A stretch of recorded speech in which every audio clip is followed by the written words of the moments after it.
সেনগুপ্ত বাড়ির প্রত্যেকটা মানুষের ওপরেই রূপার রাগ ছিল, কিন্তু তার মধ্যে সব থেকে বেশি রাগ ছিল কাকিয়ার ওপরে, মানে উর্মির ওপরে। কারণ উর্মি আর সোনা এই দুজনে মিলেই তো রূপাকে ঘর থেকে বার করে দিয়েছিল।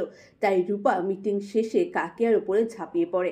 তখনই দিদিয়া মানে রূপার পিপি তাকে সামলে নেয়। হ্যাঁ বন্ধুরা, অনুরাগের ছোঁয়া আজকের পর্বে আপনারা এমনটাই দেখবেন।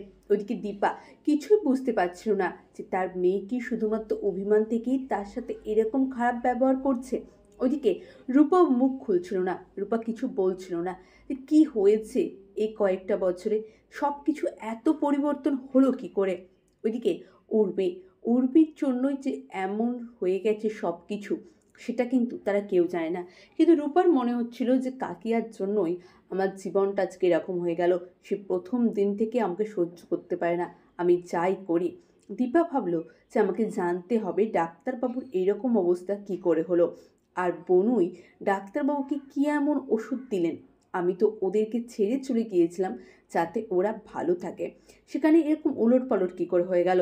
না, আমাকে আবার ওদের জীবনে ফিরে আসতেই হবে দেখছি, ওদের জীবনটাকে ঠিক করার জন্য।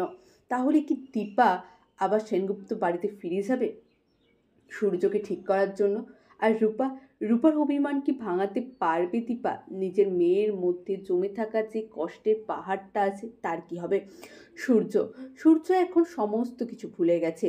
সে মনে রাখতেই পারে না সে কোথায় আছে। সে 1 মিনিট আগের কথাও 1 মিনিট পরে গিয়ে আর ভাবতে পারে না। এই সমস্ত কিছু দেখেই কিন্তু রূপাও চিন্তিত হয়ে পড়েছিল। তারপরেই সে কাকিয়াকে বলে, সব কিছু তোমার জন্য, you are the culprit for everything. হ্যাঁ বন্ধুরা, অনুরাগের ছোঁয়ার আজকের পর্বে আপনারা এমনটাই দেখবেন। চ্যানেলে নতুন হলে দয়া করে চ্যানেলটা সাবস্ক্রাইব করে দিন। অনুরাগের ছোঁয়া আপনাদের কেমন লাগছে অবশ্যই কমেন্ট করে জানান। অনেক ধন্যবাদ সকলকে ভিডিওটি দেখার জন্য, পাশে থাকুন এইভাবেই।